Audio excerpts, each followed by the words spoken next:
Hola amigos, bienvenidos al canal. Hace un par de vídeos hablábamos de la dificultad que hay para entender bien el significado de algunos conceptos abstractos que empleamos con mucha frecuencia, pero que no siempre lo tenemos claro y a veces se nos escapan. Hoy vamos a hablar de uno de ellos, que es de la libertad. La libertad es posiblemente uno de los conceptos sobre los que más se ha hablado, sobre los que más se ha escrito, seguramente después de Dios y del amor. Y también es uno de los conceptos en cuyo nombre ha habido más guerras, más luchas, más atrocidades. En este caso, a la par con también el concepto de Dios. ¿Qué es la libertad? Bueno, pues vamos a verlo, porque no es tan claro. En todo el mundo podríamos estar de acuerdo en que la libertad es una cosa buena, así en general, pero haría falta saber de qué libertad estamos hablando.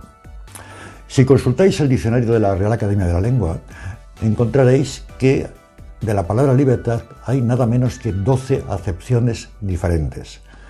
La primera de ellas dice cualidad del hombre por la cual puede obrar de una u otra manera o no obrar, por lo cual es responsable de sus actos. Bueno, me parece una definición bastante acertada. Y la segunda definición dice libertad, estado o condición del que no es esclavo. Como veis, dos definiciones, pero es que hay hasta 12. Depende de en qué contexto estemos hablando de la libertad. Y por si fuera poco esto, aparte de esas 12 acepciones, después la Real Academia da otras definiciones de libertad con apellidos, es decir, ya concretando distintos tipos de libertades. Libertad religiosa, libertad de enseñanza, libertad de conciencia, de residencia, de comercio, de cátedra. Bueno, así nada menos que hasta 21 formas diferentes de aplicar la libertad. ¿A dónde nos lleva esto? ¿Por qué lo digo? Pues muy sencillo, porque creo que hablar de libertad así, sin más en general, es como hablar de nada. Si no especificamos, si no sabemos ¿a qué nos estamos refiriendo? ¿Qué clase de libertad? ¿Libertad para qué? ¿Libertad respecto a qué? Pues lo de libertad no es gran cosa.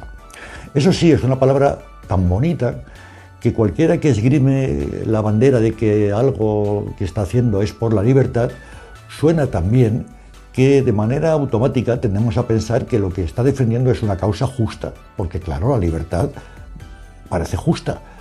Pero sin embargo, si no nos explican de qué se trata, pues no podemos estar seguros. Hace un par de semanas veía en televisión que entrevistaban a una veterana abogada que fue muy conocida en la época de los años 70, en la transición política en España, una abogada militante del Partido Comunista, que dijo, entre otras cosas, que ellos, se refería a ella, a sus compañeros del partido, habían luchado mucho por la libertad.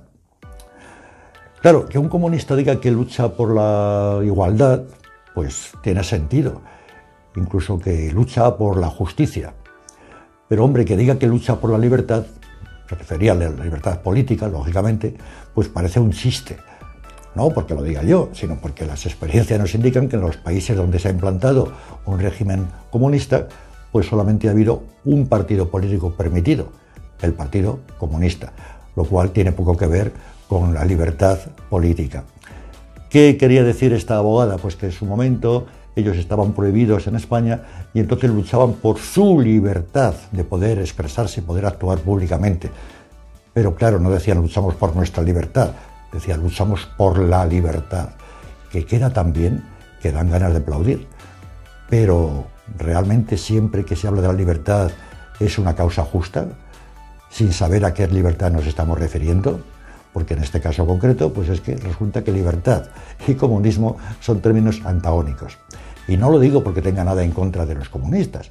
Yo creo que la inmensa mayoría son gente bien intencionada, que aspiran a construir un mundo mejor a su manera, que se puede compartir o no, pero tienen buena intención. Lo que pasa es que la libertad no es precisamente lo que más destaca de este tipo de regímenes políticos. Los seres humanos tenemos la capacidad de pensar, de elaborar ideas y por lo tanto también de jugar con esas ideas, de retorcerlas, de recortarlas, y de manejarlas a nuestro libre albedrío como seres humanos. Pero veamos qué pasa, qué nos dice la naturaleza respecto a la libertad. Veamos qué ocurre. ¿Qué pasa con los animales en libertad? Los ratones, los gorriones, los osos. Bueno, pues estos animales viven libres. ¿Qué ocurre? Que están sometidos a una absoluta inseguridad, tanto en cuanto a la alimentación como en cuanto a la supervivencia. Esto es la vida en la naturaleza, de cualquier especie animal.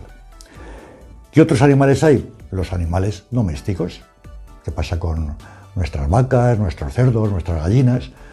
Pues que les garantizamos la supervivencia y la alimentación. Están seguros. ¿Esto ocurre gratis? No. A cambio de esta seguridad y de esta alimentación, pues nos quedamos con sus huevos, si son gallinas, claro, porque los huevos de los osos no nos interesan mucho. Nos quedamos con su piel, nos quedamos con su leche. Es decir, los utilizamos, decidimos cuándo comen, dónde tienen que estar, decidimos por ellos y a cambio les damos seguridad y alimentación. Por cierto, bastante parecido al régimen de la esclavitud. Sin embargo, esto es lo que está ocurriendo en esta sociedad. Hace 15.000 años los hombres vivían como los animales salvajes, libres, por lo tanto sometidos a toda la inseguridad del mundo. Pero en las sociedades actuales hemos llegado, en fin, a un acuerdo por el cual estamos un poco en un término medio entre los animales salvajes y los animales domésticos.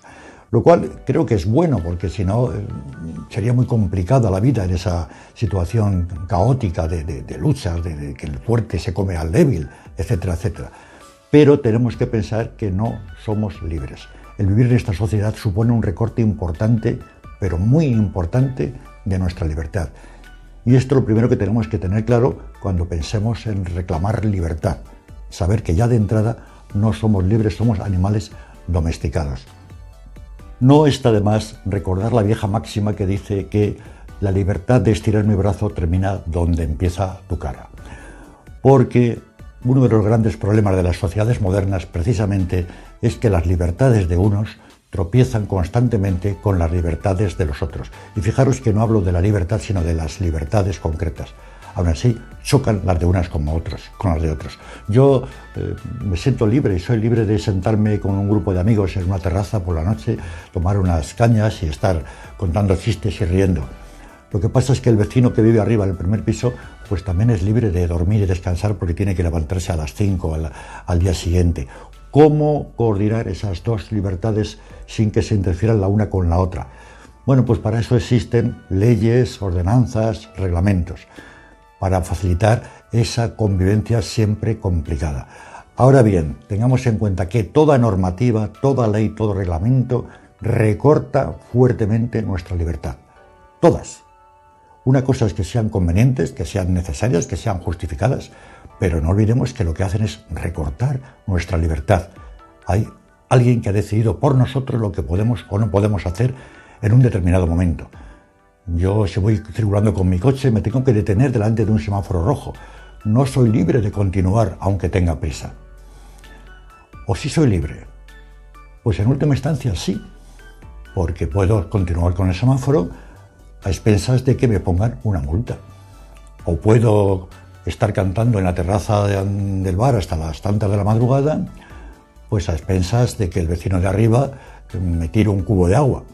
Bueno, el cubo no, solamente el agua, vamos a ser moderados.